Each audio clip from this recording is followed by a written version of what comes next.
Her husband died, and his family threw her away with the newborn, until the rancher gifted her land. Rain poured steady over Redwood Creek, drumming against black umbrellas and soaking the fresh mound of earth. One by one, townsfolk drifted away from the graveside, their boots sucking at the mud as though eager to be done with grief. Only Jennifer remained, clutching her newborn tight against her chest, her dress plastered to her skin, her face pale with exhaustion. She whispered the baby's name as if it were a prayer. Behind her, Ruth Clark, Samuel's mother, now a widow twice over, stepped forward with eyes cold as stone. Her voice carried sharp through the rain. "You are no longer part of this family. Take the child and leave the Clark land." A trunk landed in the mud with a dull thud. The baby startled, wailing into the storm. Jennifer bent to grab the handle, but her knees buckled, and she sank beside it. The crowd that lingered did not move, did not speak. They simply watched, and when the last carriage rolled away, she was left standing on the empty road, rain dripping from her hair, not knowing where to go. The Harris Ranch stretched wide beneath the sullen skies, miles of grassland rolling away into the gray horizon. The storm that had soaked Redwood Creek never quite reached here. Only the smell of wet earth lingered, carried by the wind that rattled the cottonwoods near the house.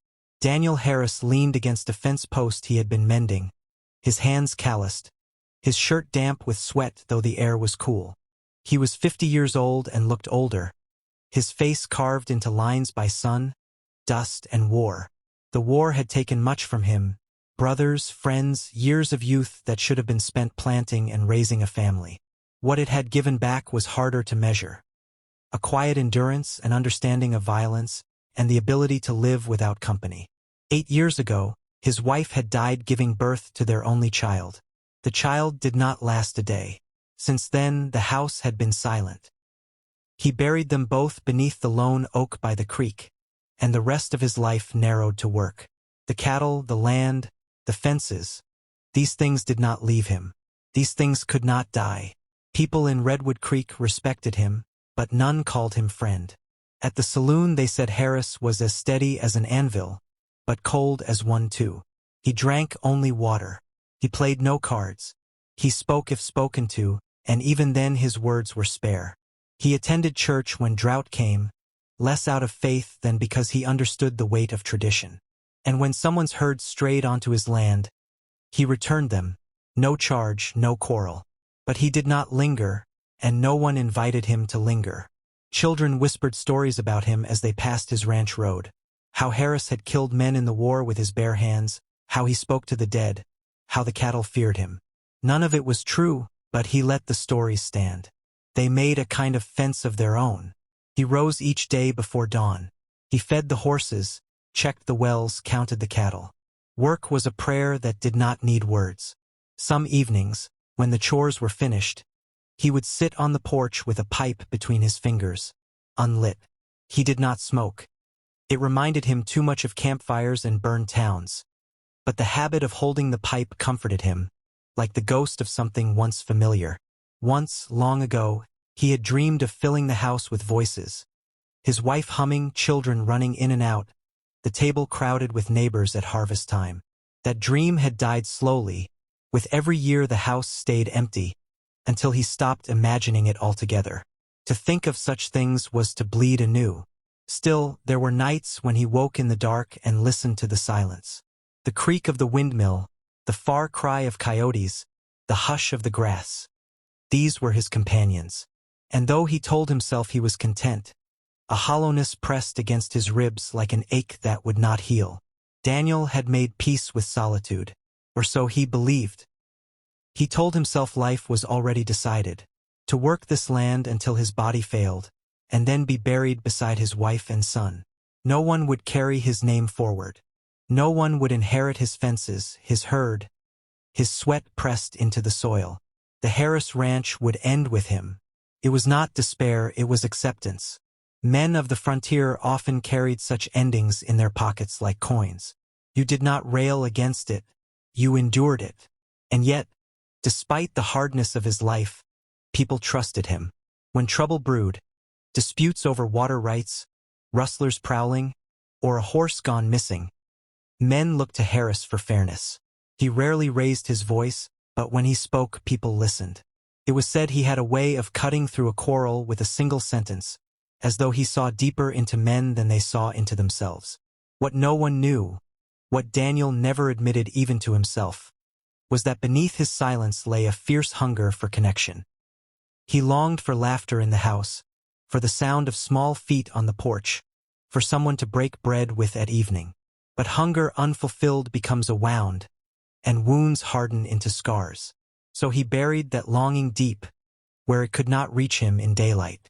Years before, during the war, there had been a night when he nearly lost his life. He remembered it as clearly as if it had happened yesterday.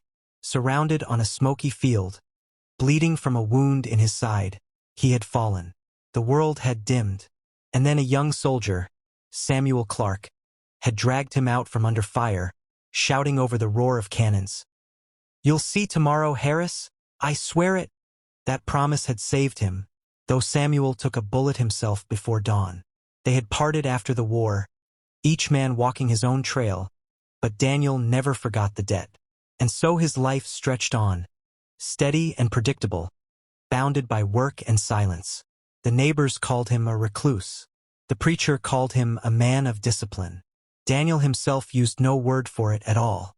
He was simply Harris, a man with a ranch, a man waiting quietly for the end. But change was riding toward him, though he did not know it. It came not in the form of cattle thieves or storms, but in something smaller, more fragile. A woman carrying a newborn, soaked in rain, stumbling down a road she did not know how to follow. By the time he saw her, his fate was already shifting, though he did not yet understand that the silence of his house would soon be broken forever. The hoofbeats faded into silence, leaving only the whisper of wind over the dry plains. For a long moment Tobias Hartwell stood frozen, his rifle clutched tight, the wounded Apache, Ayanna, at his side. He could still feel the echo of Marshal Webb's threat ringing in the air, but what unsettled him more was the Marshal's fear. Webb had looked at Ayanna like a man staring at judgment itself. And men like Webb didn't scare easily. Ayanna shifted, groaning as he pressed a blood-stained hand against his wound. Tobias crouched beside him, torn between fear and instinct. He had no reason to protect this man, shelter him, and the whole frontier might brand Tobias a traitor. But leave him to bleed out?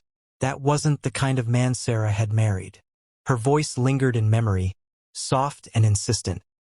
"Kindness is the only thing that separates us from the animals. Can you walk?" Tobias asked. Ayanna's dark eyes fixed on him, sharp despite the pain. Not far, but far enough. Tobias knew what that meant. If Webb returned with more men, the ranch would be surrounded. His best chance was to move the wounded warrior before the law came down on them both. He thought of the old storm cellar beneath the barn, half collapsed but hidden well. It had kept Tobias alive once during a Comanche raid. Maybe it could keep Ayanna alive now. He slung the warrior's arm over his shoulder and half-dragged him across the yard. Each step felt like walking deeper into a future he hadn't chosen. Behind them, the sky burned with sunset, painting the land in blood-red light. The cellar yawned dark and cold, swallowing them whole. Inside, Tobias lit a lantern.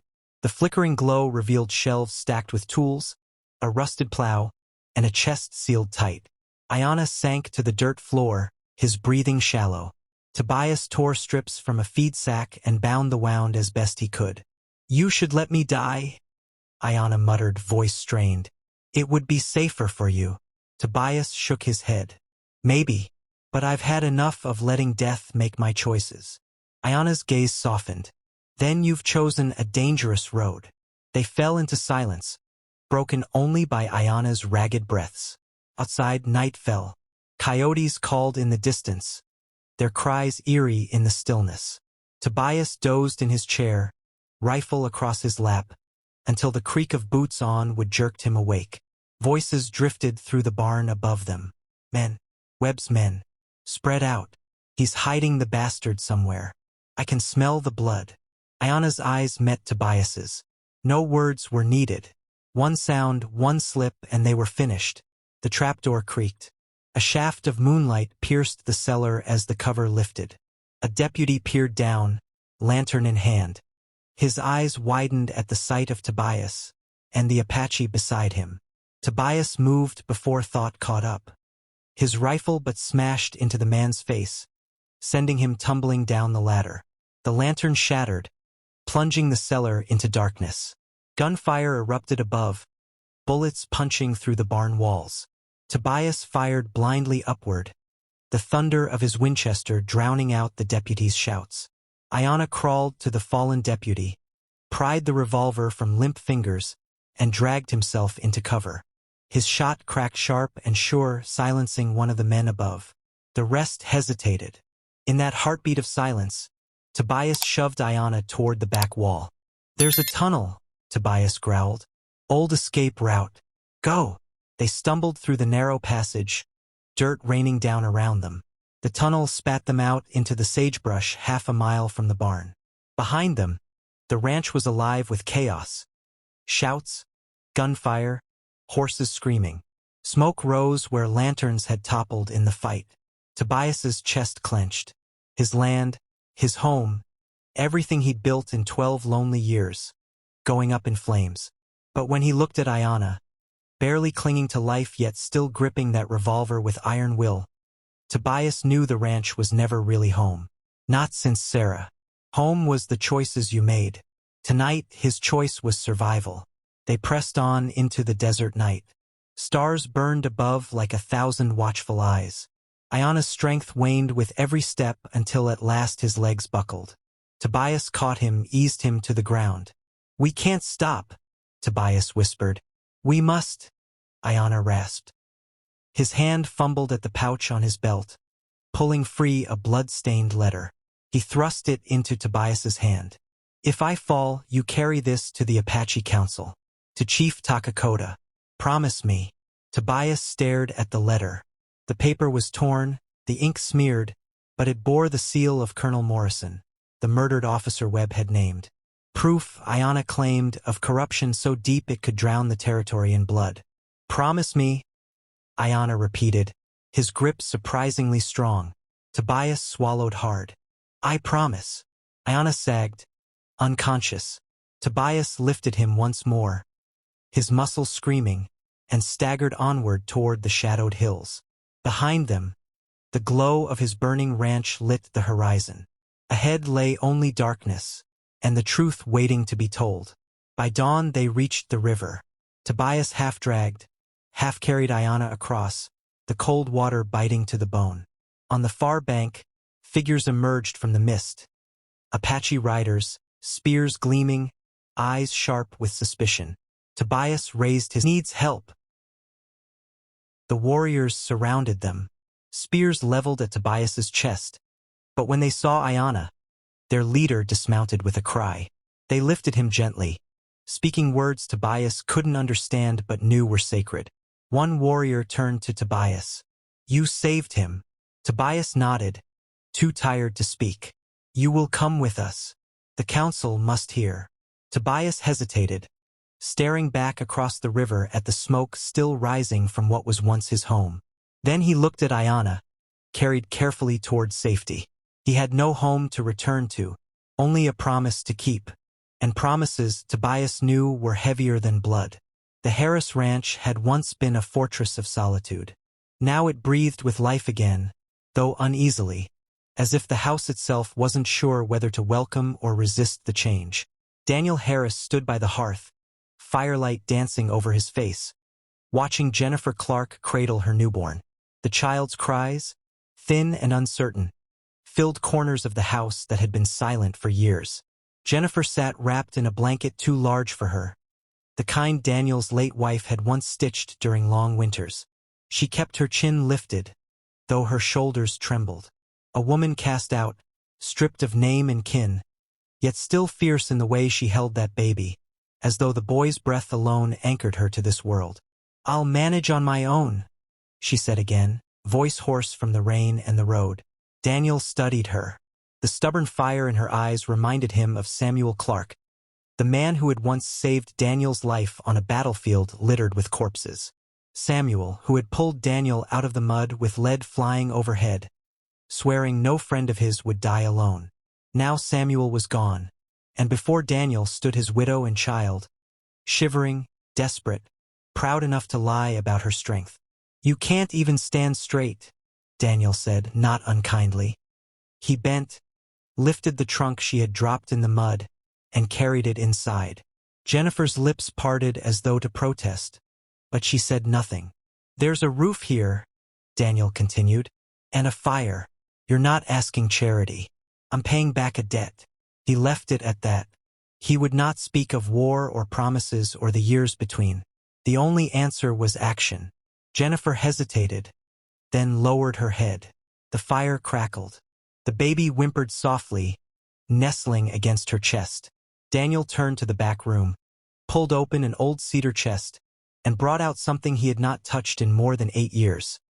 A cradle carved by his father's hands. He ran his fingers over the wood.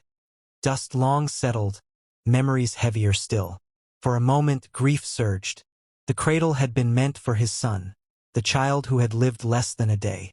Daniel had buried both child and mother beneath the oak at the creek. Since then, the cradle had remained locked away, too painful to look upon. Yet now, seeing Jennifer's boy twist restlessly in his mother's arms, Daniel felt something shift. He set the cradle near the hearth. "Here," he said simply. Jennifer blinked, her eyes glistening. She laid the infant down gently. The baby squirmed, then stilled, soothed by the warmth of the fire. A small, fragile peace settled over the room. Daniel sat heavily in his chair, the weight of silence pressing on him. It was not the silence of solitude he knew well, but the silence of change. Unfamiliar, unsettling, alive. That night, while Jennifer slept in the chair, Daniel kept watch. He listened to the crackle of flames, the sigh of wind outside, and the soft breaths of a child. For the first time in years, he felt his house breathe again. Not as a tomb of loss, but as a place where life might still take root. The days that followed were uneasy. Jennifer worked where she could, cooking small meals, mending Daniel's shirts with clumsy stitches. She moved through the ranch like a shadow trying to find form. Daniel never asked her to stay, and she never asked if she might. They both lived in the quiet space between obligation and something unspoken. Yet little by little, Daniel noticed how the presence of a woman and child changed even the air. The table no longer seemed so large. The mornings no longer so hollow. The sound of a baby's cry no longer pierced him like a knife, but steadied him like a heartbeat. Still, he told himself it was only temporary. Sooner or later, Jennifer would find her path elsewhere. His life, he believed, was already decided, to fade quietly with his land. But fate had other plans. One morning, as Daniel rode the fence line, he found tracks cutting across his property, hoofprints too many and too deep to belong to strays. By evening, smoke rose from his barn, fire roaring skyward. Daniel fought it down with bucket after bucket, Jennifer at his side, coughing through the smoke as she shielded the baby from sparks. They saved the house, but the barn was lost. The next day, while driving the herd down from the ridge, a rockslide thundered from the cliffs above. Only Jennifer's sharp cry gave warning in time. The cattle scattered, frightened but spared. Daniel studied the trail after, found stones wedged loose, ropes cut sharp. It was no accident. And then came the man himself. Lee Collins, railroad agent, Daniel's old enemy, slick with money and ambition. He rode up bold as brass, tipping his hat as if the burned barn behind Daniel were no more than a jest. "Fine spread you've got, Harris," Collins drawled. Shame if progress were to cut straight through it. Daniel's jaw tightened. "This land isn't for sale." Collins smiled thin as a blade. "Everything's for sale. Some men take coin. Some men take persuasion. You'll take both."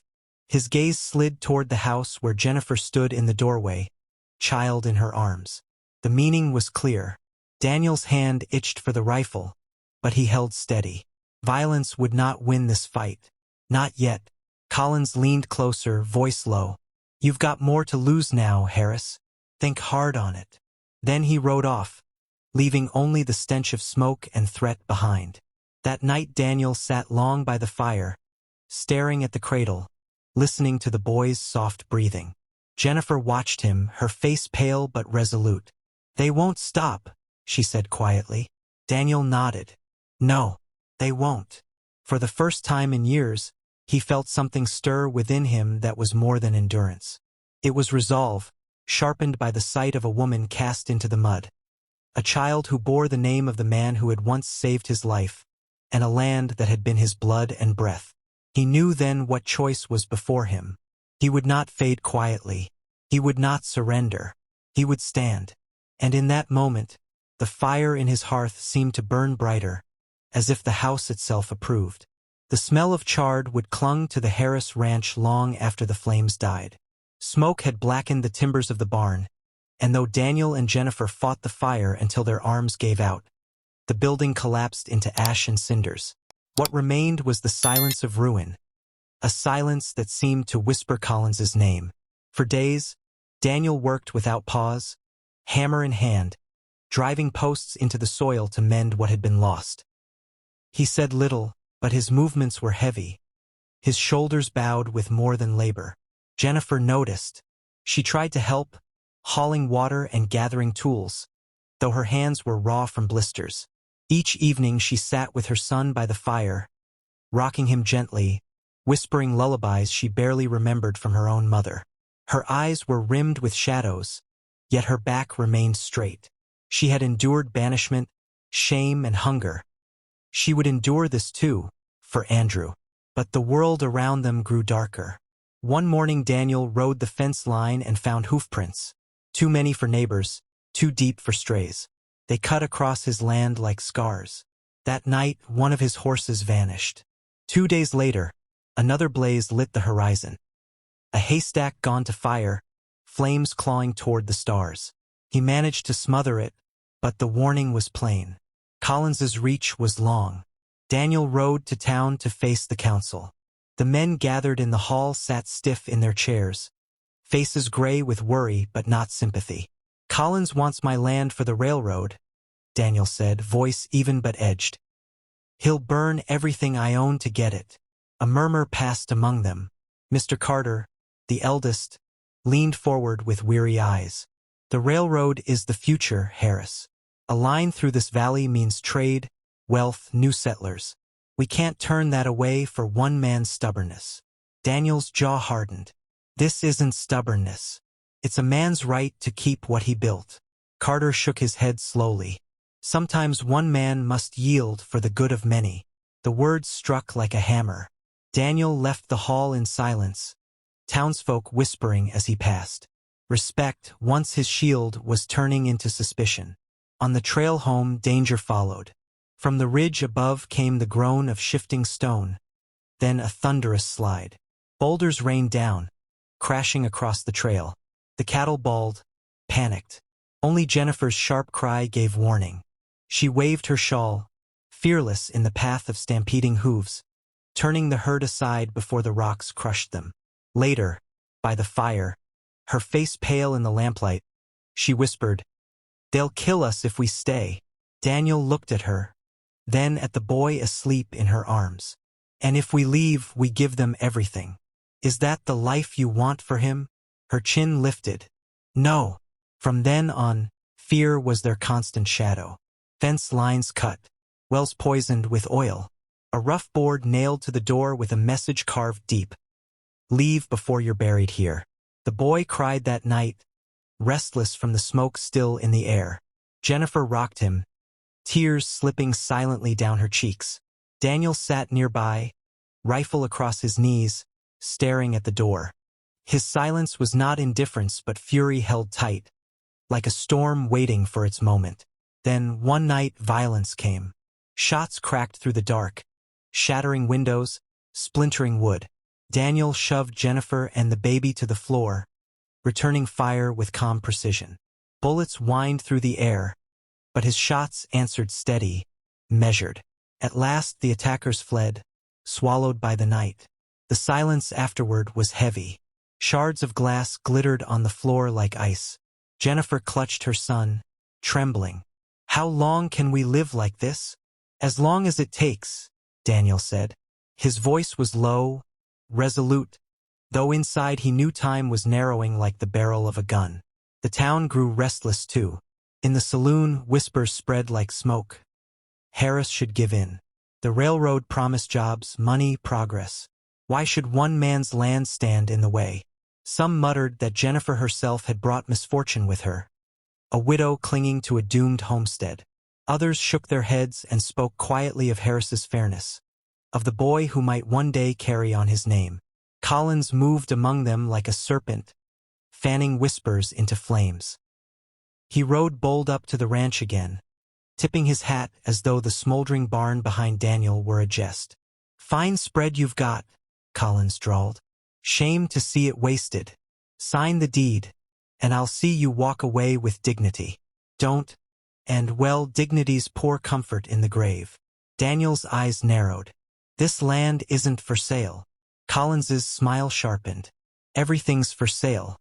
Some men take coin. Some men take persuasion. You'll take both." His gaze slid toward Jennifer in the doorway, child in her arms. The meaning was plain. Daniel's grip tightened on his rifle, but he held still. Violence now would only feed Collins's cause. The railroad man leaned close. His voice turned cold. "You've got more to lose these days, Harris. Think hard." When he rode off, dust trailing behind, Jennifer stepped forward, face pale but steady. "Do you believe we can stand against them all?" Daniel looked at her, then at the cradle near the fire. He thought of Samuel Clark dragging him from death years ago, refusing to let the war claim another friend. He thought of the promise he had never spoken aloud, that Samuel's family would not be left alone. "Yes," Daniel said finally, "we can stand, because we must." Jennifer's eyes filled with tears she would not let fall. She laid her hand on the cradle, on her son's tiny hand curled within. And though fear lingered heavy in the house, something stronger began to stir. A resolve that was no longer Daniel's alone but shared. The nights that followed were watchful. Daniel patrolled the fences with his rifle, his silhouette etched against the moon. Jennifer kept a lantern burning in the window, a small defiance against the dark. Each day they rebuilt what was broken. Each night they stood ready. The threats did not stop, but neither did they yield. And though Collins's men prowled like wolves at the edge of the land, the Harris Ranch endured scarred, weary, but unbroken. The town hall of Redwood Creek had never held such a restless crowd. Lanterns swung from beams above, their glow casting restless shadows across the faces of ranchers, shopkeepers, wives clutching shawls, children peeking from doorways. The room carried the smell of wet wool and dust, the heavy silence of a town bracing for a decision. At the long table sat the councilman, stiff-backed, uneasy. At the center of the floor stood Daniel Harris, hat in hand, broad shoulders squared though his eyes betrayed the strain of weeks of fire, gunfire, and threats. By the wall lounged Lee Collins, the railroad's man, polished boots crossed, smile sharp and mocking. His voice had already filled the hall with promises. Iron rails would bring trade, money, growth, futures for children who otherwise would know only dust. He gestured with sweeping hands, his words practiced and smooth. "And here," he declared, pointing at Daniel, "stands the man who would hold us all back. One recluse clinging to the past, one rancher against the future. Ask yourselves, friends, will you let his pride cost your children bread?" The murmurs swelled.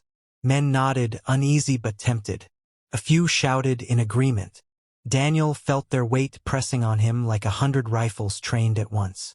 He lifted his head. His voice was not loud, but it carried. "This land has fed this town longer than Collins has set foot here. Every fence post was set with my own hands. Every calf branded under my watch. When drought came, I shared my grain. When fever struck, I rode for the doctor at midnight. You talk about bread?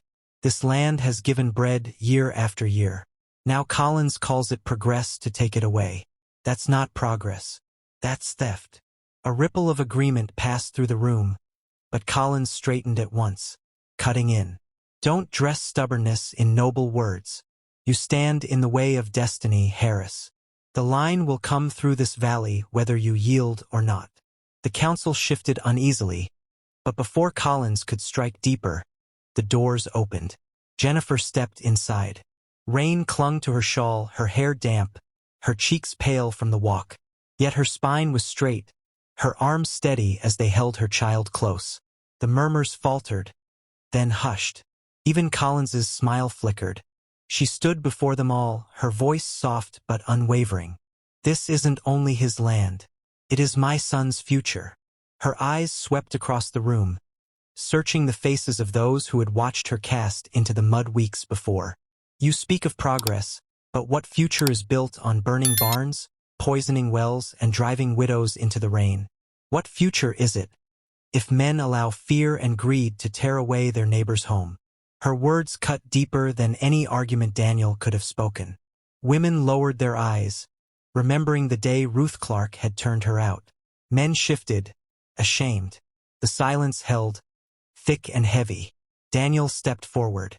From his coat he drew a folded document, yellowed but strong. He laid it on the council table, his voice steady. From this day forward, Andrew Harris is heir to the ranch. My land, my cattle, my sweat, all his. Gasps rippled through the hall. The child stirred, small and fragile, as though sensing the moment he had been bound to a legacy greater than himself. Collins surged forward, rage cracking through his mask. This is madness. You think sentiment and a cradle will outweigh iron and steel? You think a babe's cry can stop progress? He struck the table with his fist. The railroad will come, and when it does, no oath and no child will stop it. But the hall was shifting. Men who had muttered against Harris now rose to their feet. Blacksmiths, drovers, shopkeepers, faces weathered by work and hardship, looked at Jennifer and the child and felt something stir. Women whispered among themselves, their voices carrying pride instead of pity. Councilman Carter raised a trembling hand. The voices stilled. He looked at Harris, then at Jennifer, then at Collins, and spoke slowly, heavily. The council cannot force the sale. The Harris Ranch stands. The words rang like a bell. For a moment silence reigned, and then a murmur of relief swept the room. Collins's fury erupted. His face twisted, curses spilling like venom. He reached for his pistol, desperation stripping away his polish. Gasps echoed, chairs scraped back. But he found himself staring down the barrels of rifles leveled by townsmen who only minutes before had wavered. Farmers, ranch hands, old soldiers, neighbors. Collins froze, his hand hovering. Rage burned in his eyes, but fear flickered there too. He spat at Daniel's boots. This isn't over. You'll regret standing against me. Daniel's voice was quiet, but it cut clean. I regret nothing. Not anymore. Collins shoved through the crowd and stormed into the rain. His shadow slipped into darkness, his power broken. Jennifer sagged, relief trembling through her body. She pressed her lips to her son's brow, whispering his name. Daniel stood beside her, not triumphant but steady, the weight of years lifting. The people left slowly, casting glances, some proud, some guilty, all changed. Redwood Creek had chosen. Progress would still come, but not at the price of justice. Jennifer turned to Daniel. Her eyes glistened but held no fear. For the first time since Samuel's death, she felt safe enough to hope. Daniel looked at the boy, then at her. His voice softened, quieter than the rain. Your father once saved my life. Tonight, it was your mother who saved us both. Jennifer smiled through her tears. She said nothing because nothing more was needed. And as the storm passed over Redwood Creek, washing the streets clean, the widow, her child, and the rancher walked into the night together. Not as outcasts, not as relics, but as a family forged in fire, truth, and unyielding resolve. Spring rolled into Redwood Creek like a blessing. Rains softened the hard ground, and meadows that had been scorched by fire only months before now shimmered with wildflowers. The air smelled of fresh earth and new beginnings. The Harris Ranch, once scarred by loss and threatened by ruin, began to breathe again. The barn had been rebuilt, its beams standing straight against the sky. Neighbors had come, quietly, humbly, to help raise it, their silence speaking of guilt and repentance. Where once they had looked away when Daniel fought alone, now they swung hammers by his side, driven not by obligation but by the need to mend more than wood and nails. Each strike echoed not only on timber but on conscience. Jennifer noticed these changes.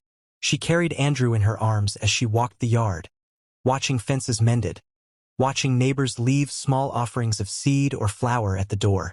The same people who had turned their faces from her in the mud now offered smiles, shy but genuine. She accepted without bitterness. Inside the house, she knew, was the no longer in which peace took root. The cradle near the hearth was rarely empty. Andrew's laughter rang against the beams, sharp and sweet. At night, when the fire burned low, Jennifer hummed lullabies, her voice filling spaces that had once known only silence. Daniel would sit across from her, listening without comment. His rough hands folded in his lap, but something softened in his face each time. One warm morning, Daniel crouched in the yard, boots planted firm in the dust. Andrew stood before him, swaying on unsteady legs, fists balled with stubbornness. Step by step, the boy tottered forward. The rancher's arms opened wide, steady as fence posts, waiting. When Andrew stumbled into them, laughter broke from both man and child alike. Daniel lifted him high into the air, spinning once, the boy's squeal carrying across the fields. From the porch, Jennifer stood with a hand to her chest, smiling. Not the weary smile of endurance, but the true smile of a woman who had found ground beneath her feet again. Later that day, as Daniel set Andrew down and brushed dust from the boy's hair, his gaze drifted toward the oak by the creek. Beneath its branches lay two small graves, the wife he had lost, the child who had not lived to see daylight. For years, that oak had been a place of sorrow. But now, with Andrew's hand curled around his finger, Daniel felt something different. The ache remained, but no longer as emptiness. It was memory transformed into blessing, as though those buried there whispered their approval. Jennifer came beside him, wiping her hands on her apron. "He's stubborn," she said, watching Andrew tug at Daniel's boot, demanding another round of steps. Daniel's lips curved faintly. "He'll need to be." The seasons turned. The railroad, forced northward by the council's decision and the town's will, stretched its lines elsewhere. Collins vanished from the valley. Some whispered he had left in shame. Others said he plotted revenge in far-off towns. But his shadow no longer lay across the Harris Ranch. Redwood Creek itself began to change. Progress came, but slower, tempered by memory. The townsfolk remembered the night Jennifer had stood with her child, and Daniel had declared the boy heir. That moment had carved itself into their conscience. The town, once divided, now sought to mend its fractures. Neighbors visited the ranch more often. Men brought tools or offered a hand with branding. Women came to sit with Jennifer on the porch, their children tumbling in the yard with Andrew. Laughter returned to the valley, tentative but real. One evening, as the sun bled red across the ridge, Jennifer sat in the rocking chair with Andrew asleep in her arms. The firelight flickered on her face, softening lines of worry into peace. She looked around the room. The cradle, the mended windows, the shelf where Daniel's late wife's quilt now lay folded, and felt something she had thought forever lost: home. Her voice, barely above a whisper, carried into the stillness. "I thought I had nothing left."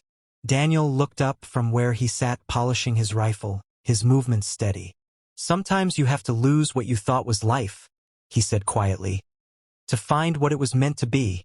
Jennifer's eyes met his. The truth in his words struck deep. She pressed her lips to Andrew's brow, holding him closer. Outside, the night spread calm across the land. No riders circled the fences. No flames lit the horizon.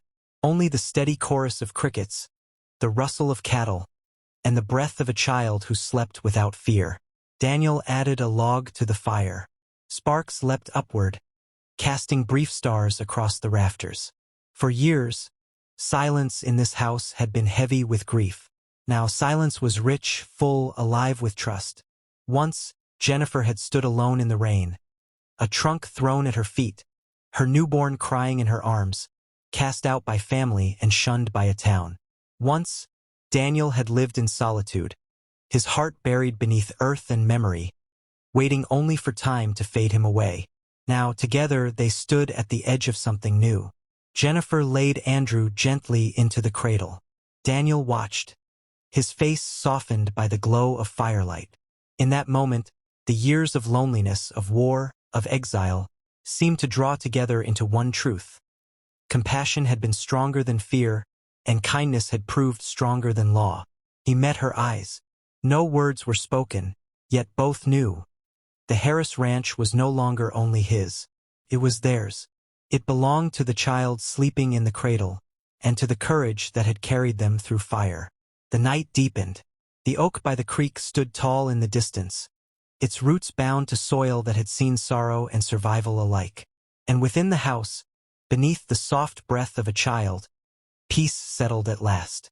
The story of loss had become a story of beginning.